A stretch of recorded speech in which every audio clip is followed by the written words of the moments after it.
जो कार्तिक का महीना है ये बड़ा पवित्र महीना बताया गया है। ये भगवान कृष्ण को, विष्णु जी को अति प्रिय मास है।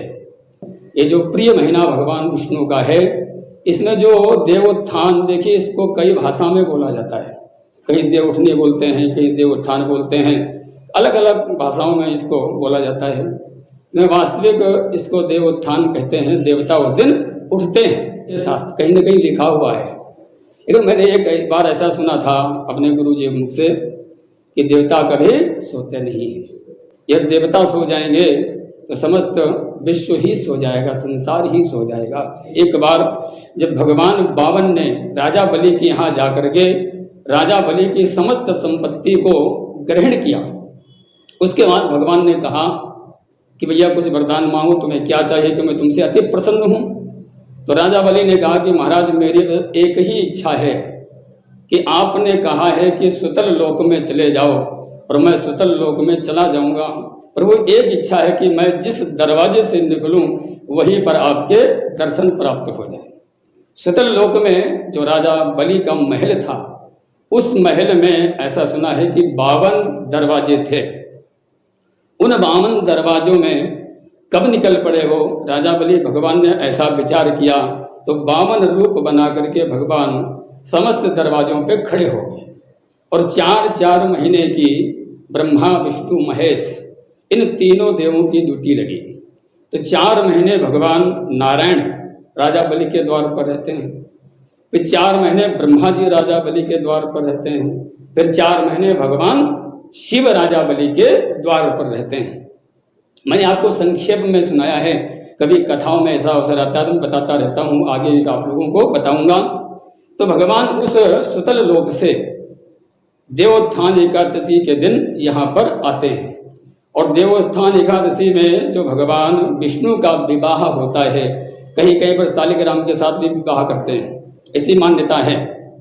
जो तुलसी जी हैं, ये तुलसी का नाम है वृंदा, भगवान के अति प्रिय हैं, भगवान विशेष प्रेम करते हैं।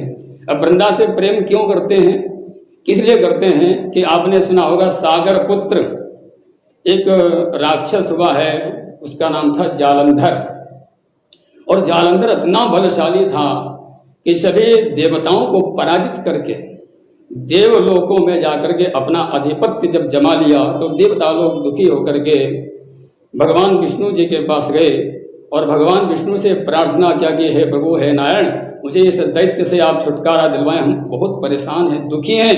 भगवान ने उनको वरदान दिया, कहा कि देवताओं तुम दुखी न हो, समय आने पर तुम्हारा कल्याण हम अवश्य करेंगे। इधर जालंधर का और भगवान शिव का, मैंने ऐसा एक जगह पढ़ा है, युद्ध चल रहा था। तो नारद जी के द्वारा जालंधर को जाकर के ये सूचना दी गई कि जालंधर जी, तुम्हारे यहाँ संपदा तो बहुत है, त्रिलोकी में जितनी संपदा है वो जालंधर जी तुम्हारे यहाँ पर है, लेकिन एक चीज तुम्हारे यहाँ पर नहीं है, जो भगवान शिव के पास बड़ी सुंदर स्वरूप एक पार्वती हैं, इतनी सुंदर है, अगर वो तुम्हारे पास आ जाएं तो तुम त्रिलोकी में विजयी कहलाओगे। जालंधर के मन में ऐसी बात बैठ गई तो भगवान शिव तो युद्ध कर रहे थे, इधर जालंधर भगवान शिव का रूप धारण करके माता पार्वती के पास जब पहुंचा तो पार्वती जी ने उसे पहचान लिया और जालंधर के मन में थोड़ा विकार भी वहां पर आया। पार्वती जी ने उसे श्राप दे दिया। नारद जी आए तो नारद जी को समस्त बातों से अवगत कराया कि बेटा, ये जो जालंधर है इसने ऐसा ऐसा रूप बनाया है, इसका किस तरह से कल्याण होना चाहिए। नारद जी ने जाकर के भगवान विष्णु को बताया। भगवान विष्णु ने कहा अच्छा ऐसी बात है। तो भगवान विष्णु ने युद्ध में जालंधर का स्वरूप धारण किया और उसकी पत्नी के पास पहुंच गए। जो जालंधर की पत्नी थी वो पतिव्रता थी, सती थी। वहां जाकर के जालंधर का जब रूप बना के पहुंचे तो जैसे ही वृंदा ने आकर के देखा कि मेरे पति आए हैं, चरण स्पर्श किया, आशीर्वाद लिया और भगवान अनेक दिवसों तक उसके साथ में विहार करते रहे। एक दिन पता चल गया कि ये तो छलिया नारायण है, विष्णु है, ये हमारे पति नहीं है। तो तुरंत श्राप दे दिया कि तुम जाओ पत्थर के हो जाओ। तो भगवान महापत्थर के हो गए और वृंदा भगवान के देखते ही देखते तुरंत जो है अग्नि में प्रवेश करके वो सती हो गई। इधर क्या होता, जहां पर सती हुई थी तो भगवान विष्णु वृंदा के विरह में व्याकुल होकर के जब इधर उधर घूमने लगे तो नारद जी के माध्यम से ब्रह्माणी और जो है लक्ष्मी जी और पार्वती जी ने 3 बीज दिए। बीज जो है उसी वृंदा के जो अग्नि स्थान बनाया था, चिता थी, वहां पर डाला गया तो तीनों बीज वहां से निकलकर धात्री, मालती और वृंदा, ये 3 वृक्ष वहां पर प्रकट हुए। इन तीनों वृक्षों में जो वृंदा थी उसका नाम था तुलसी। वो तुलसी को भगवान ने जब प्राप्त किया तो अति प्रसन्न हुए। भगवान जब प्रसन्न हुए तो मस्त होकर के जब घूमने लगे।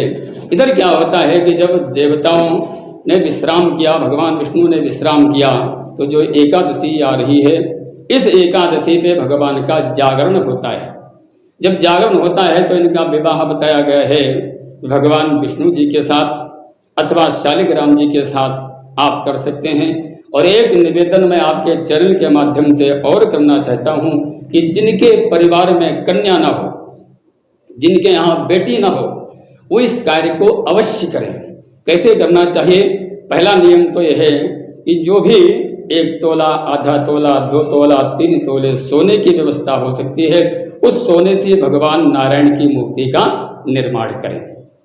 यदि ये भी व्यवस्था नहीं है तो आप शालिग्राम की छोटी सी बटिया आती, बड़ी शक्ति होती शालिग्राम में, उसको ला के पूजन करें, भगवान विष्णु का उसमें आवाहन करें, उनकी प्रतिष्ठा हो जाएगी। उन्हीं शालिग्राम जी के साथ में भगवान विष्णु का विवाह, जैसे बेटी का विवाह धूमधाम से करते हैं, आचमन, पाद्य, अर्घ्य, बिस्तर आदि, मधुपर्क आदि देते हैं, उसी तरह से भगवान विष्णु को भी प्रदान करें।